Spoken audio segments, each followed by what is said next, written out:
मनुष्य अपनी मृत्यु की जगह पर कैसे पहुंच जाता है, सुनकर रूह कांप जाएगी।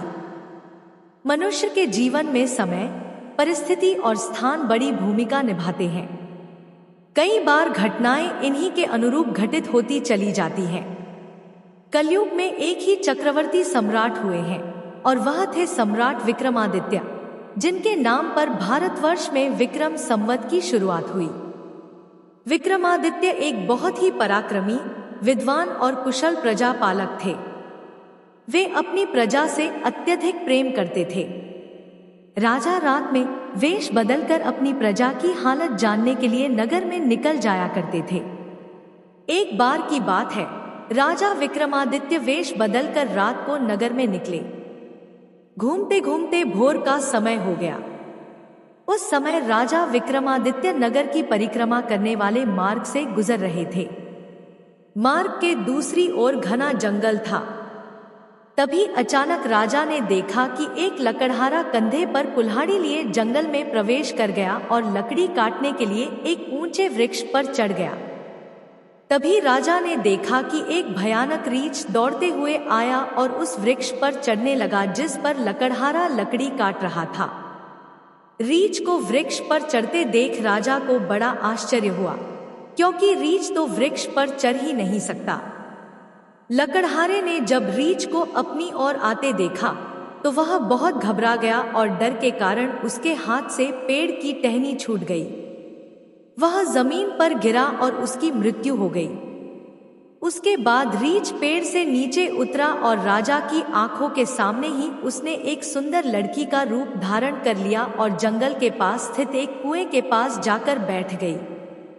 राजा दूर खड़ा हैरानी से यह सब देख रहा था और सोच रहा था कि यह लड़की बना हुआ रीछ अब क्या करेगा। थोड़ी देर बाद राजा के 2 सिपाही उधर से निकले। संयोग से वे दोनों सगे भाई थे। छोटे भाई की नजर कुएं की मुंडेर पर बैठी उस सुंदर लड़की पर पड़ी। वह बड़े भाई से बोला, देख भाई, कितनी सुंदर लड़की बैठी है। मेरा मन कर रहा है कि मैं इससे विवाह कर लूं। बड़े भाई ने कहा, बड़े भाई के होते हुए छोटा भाई विवाह कैसे कर सकता है? बड़ा होने के कारण पहल मेरी है, इसलिए विवाह मैं ही करूंगा। तब छोटे भाई ने कहा, इसे पहले मैंने देखा है, इसलिए इससे विवाह तो मैं ही करूंगा। फिर बड़ा भाई बोला, हम व्यर्थ ही झगड़ रहे हैं, क्यों न हम इस लड़की से ही पूछ लें। वह हम दोनों में से जिसे पसंद करेगी वही उससे विवाह करेगा। यह सोचकर दोनों भाई उस लड़की के पास पहुंचे। बड़े भाई ने लड़की से पूछा, हे सुंदरी, आप कौन हो और यहाँ इस जंगल में क्या कर रही हो? वह लड़की बोली, मैं पास के ही गांव में रहती हूँ और अपने पति की तलाश में निकली हूँ। लड़की की बात सुनकर छोटे भाई ने पूछा, तुम्हारा पति कहाँ है? तुम चाहो तो उसे ढूंढने में हम तुम्हारी मदद कर सकते हैं। तब वह लड़की बोली, अभी तो मैं कुंवारी हूँ और किसी योग्य वर की तलाश में निकली हूँ। तब छोटा भाई बोला, हम दोनों भाई भी अभी कुंवारे हैं। अगर तुम चाहो तो हम में से किसी एक से शादी कर सकती हो। लड़की ने कहा, मैं तुम दोनों में से उसी से विवाह करूंगी जो अधिक बहादुर होगा। इतना सुनते ही दोनों भाई एक दूसरे से श्रेष्ठ सिद्ध करने के लिए आपस में लड़ने लगे।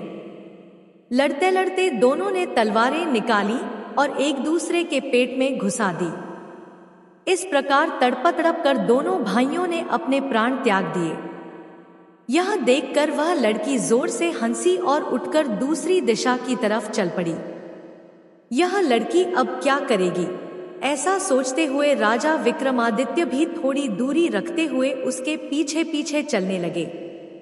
अब तक सुबह का समय हो गया था और सूर्य भी निकल आया था, परंतु राजा विक्रमादित्य एक रीछ के पेड़ पर चढ़ने और फिर एक सुंदर लड़की के रूप में बदलने की विचित्र घटना देखकर हैरान हो गए।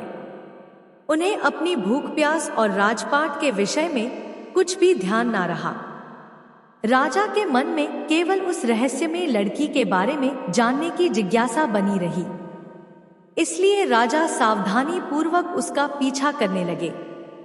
लगभग 200 कदम आगे चलने के बाद राजा विक्रमादित्य की हैरानी की सीमा ना रही, क्योंकि वह सुंदर लड़की अब एक लड़की नहीं रही, बल्कि एक जहरीले नाग का रूप धारण कर चुकी थी।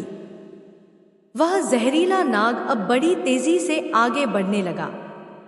कुछ दूर आगे जाकर एक नदी बह रही थी।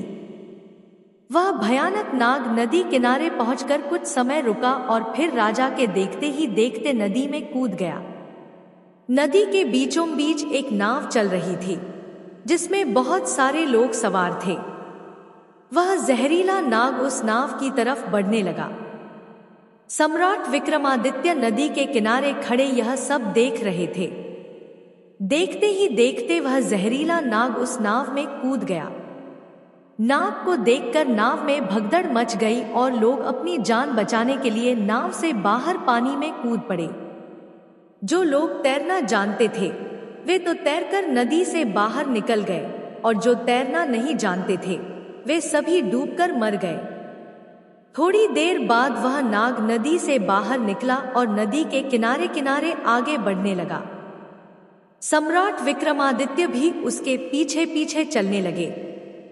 कुछ दूर जाकर राजा विक्रमादित्य एक बार फिर हैरान रह गए, क्योंकि उस नाग ने एक बार फिर अपना रूप बदल लिया। अब वह एक बूढ़े ब्राह्मण के रूप में था। विक्रमादित्य ने सोचा कि इस रहस्यमय प्राणी के बारे में जानकारी लेने का यह अच्छा अवसर है, क्योंकि इस समय वह एक बूढ़े ब्राह्मण के रूप में है और मैं इसके बारे में आसानी से पूछ सकता हूँ।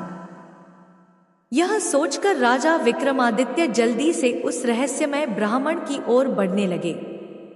राजा विक्रमादित्य तेजी से चलते हुए एकदम उस ब्राह्मण के सामने पहुंच गए और उसे हाथ जोड़कर प्रणाम किया। बूढ़े ब्राह्मण ने भी हाथ उठाकर उनका प्रणाम स्वीकार किया। तब राजा विक्रमादित्य ने पूछा, आप कौन हैं? वह बोला, तुम्हें दिखाई नहीं देता, मैं ब्राह्मण हूं। राजा ने कहा, आप झूठ बोल रहे हो, आप ब्राह्मण नहीं हो। वह बोला, तो फिर तुम ही बता दो कि मैं कौन हूं। राजा बोले, तुम वो नहीं हो जो नजर आ रहे हो। वह बोला, मैं जो कुछ भी हूं, तुम्हें इससे क्या लेना देना? तुम अपने काम से काम रखो और यहां से जाओ।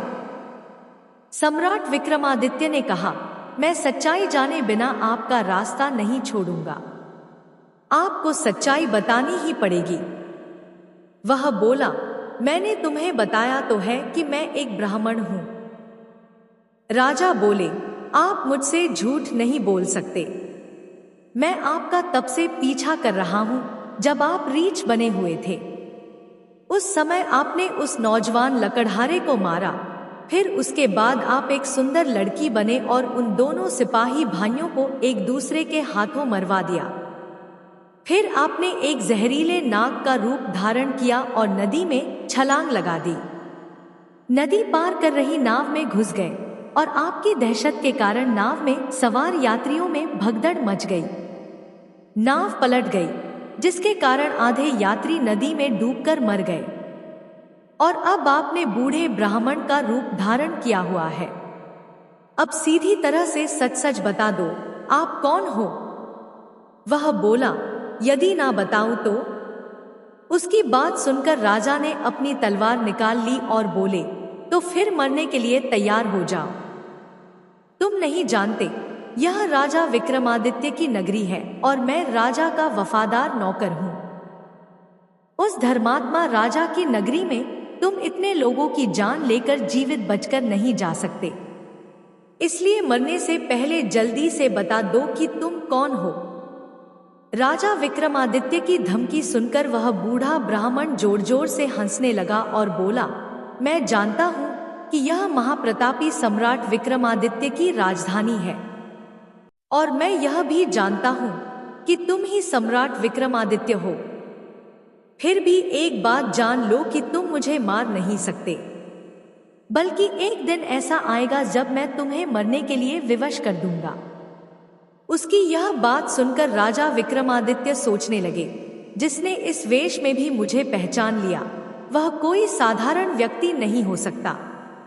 इसलिए राजा विनम्र होकर बोले, अब जब आपने मुझे पहचान ही लिया है तो कृपया यह बताएं कि आप वास्तव में कौन हैं। तब बूढ़े ब्राह्मण ने कहा, बिना मेरी सच्चाई जाने तुम मानोगे नहीं, इसीलिए मुझे बताना ही पड़ेगा कि मैं कौन हूं। इसलिए राजन, अब ध्यान से सुनो कि मैं कौन हूं और तुम्हारी राजधानी में क्यों आया हूं। बूढ़े ब्राह्मण ने बताना शुरू किया, हे राजन, जो कुछ भी मैं बताऊंगा उसका एक एक शब्द ध्यान से सुनना। मेरा नाम काल है। तुम जानते हो कि इस संसार में जितने भी मनुष्य जन्म लेते हैं उनकी मृत्यु निश्चित है। इसलिए संसार को मृत्यु लोक भी कहा जाता है। जब मनुष्य माता के गर्भ में आता है तो उसके पूर्ण अंग बनने के बाद आत्मा उसमें प्रवेश करती है, अर्थात वह सजीव हो उठता है। मनुष्य के जन्म के पहले ही उसकी मृत्यु का समय, जगह और हालात, अर्थात मृत्यु किस प्रकार से होगी, यह सब विधाता की ओर से निश्चित कर दिया जाता है। राजन, तुम यह भी जानते हो कि दुनिया के हर मनुष्य के जन्म मरण का लेखा जोखा चित्रगुप्त के पास होता है। जब भी किसी मनुष्य की मृत्यु का समय आता है तो वह धर्मराज को सूचित करते हैं। तब धर्मराज मुझे, अर्थात काल को आज्ञा देते हैं। तब मैं मृत्यु लोक अर्थात पृथ्वी लोक पर आता हूं। मुझे पता होता है कि किस समय, किस जगह पर और किस हालात में मृत्यु होगी। मैं उस मनुष्य को निश्चित समय पर उस निश्चित जगह पर लेकर जाता हूं जहां पर उसकी मृत्यु लिखी होती है। मैं उस स्थान पर वैसी ही परिस्थितियां अर्थात हालात बना देता हूं। उस लकड़हारे को मैंने नहीं मारा। राजा विक्रमादित्य बोले, तुम फिर झूठ बोल रहे हो। मैंने स्वयं अपनी आंखों से देखा है कि उस लकड़हारे की मृत्यु का कारण तुम ही थे। बूढ़े ब्राह्मण ने कहा, बेशक कारण मैं बना था, लेकिन सांसारिक लोग तो यही समझते हैं कि लकड़हारे की मृत्यु पेड़ से गिरकर पेड़ की टहनी टूटने के कारण हुई। और फिर मुझे तो मृत्यु देव धर्मराज के आदेश का पालन करना ही पड़ता है। उस लकड़हारे की मृत्यु पेड़ से गिरने के कारण लिखी गई थी। इसलिए मैंने रीछ बनकर वैसी ही परिस्थितियां और हालात पैदा कर दिए। नहीं तो जरा सोचो, यदि असली रीछ होता तो क्या वह कभी पेड़ पर चढ़ पाता? परंतु वह तो मैं था और मेरे लिए कुछ भी मुश्किल नहीं है। अब अगर उन सिपाही भाइयों की बात करें तो उन्हें भी मैंने नहीं मारा। उन दोनों की मृत्यु एक दूसरे के हाथों लिखी हुई थी। इसलिए मुझे लड़की बनकर वैसे हालात पैदा करने पड़े। और नाव में सवार कुछ लोगों की मृत्यु पानी में डूबने से लिखी थी, इसलिए मुझे भयानक नाव का रूप धारण करना पड़ा। यह कहकर बूढ़ा ब्राह्मण बोला, राजन, मुझे लगता है कि अब तो आप अच्छी तरह से समझ गए होंगे कि मैं कौन हूं और आपकी नगरी में क्यों आया हूं।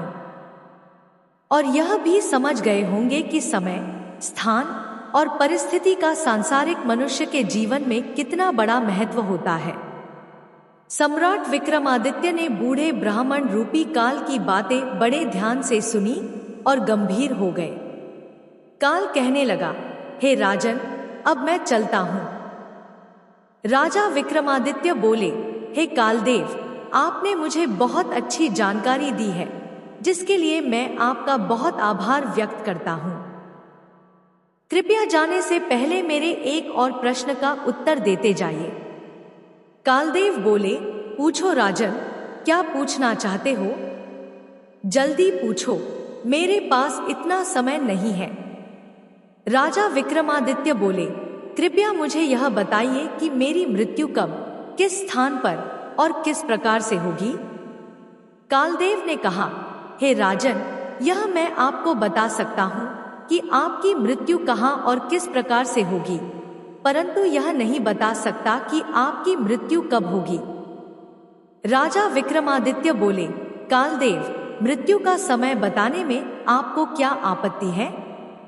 कालदेव ने कहा, राजन, यदि मैंने पहले ही आपको मृत्यु का समय बता दिया तो आप इसी क्षण से चिंता में डूब जाएंगे, और चिंता चिता के समान होती है। अभी तो आपको अपने शासनकाल में बहुत से अच्छे कार्य करने हैं। राजा विक्रमादित्य ने कहा, चलो समय न सही, यह तो बता दो कि मेरी मृत्यु कहाँ और कैसे होगी। कालदेव ने कहा, राजन, तुम्हारी मृत्यु तुम्हारे ही महल में सीढ़ियों से पांव फिसलकर गिरने के कारण होगी। यह बात सम्राट विक्रमादित्य को बताकर बूढ़ा ब्राह्मण रूपी काल जल्दी से एक दिशा की ओर चल पड़ा और कुछ दूर जाकर गायब हो गया। इस वक्त तक सूर्य नारायण भगवान भी पूर्ण रूप से अस्त हो चुके थे और चारों तरफ अंधेरा हो गया था। राजा विक्रमादित्य अब तक शारीरिक और मानसिक रूप से बहुत थक चुके थे, इसलिए मन में गहरी सोच लिए हुए तेज कदमों से अपने महल की तरफ चल दिए। मित्रों, आगे चलकर सचमुच ऐसा ही हुआ। राजा विक्रमादित्य की मृत्यु महल की सीढ़ियों से फिसलकर गिरने से ही हुई थी। ऐसे ही और वीडियो के लिए हमारे चैनल को सब्सक्राइब करें और वीडियो को लाइक करें। धन्यवाद।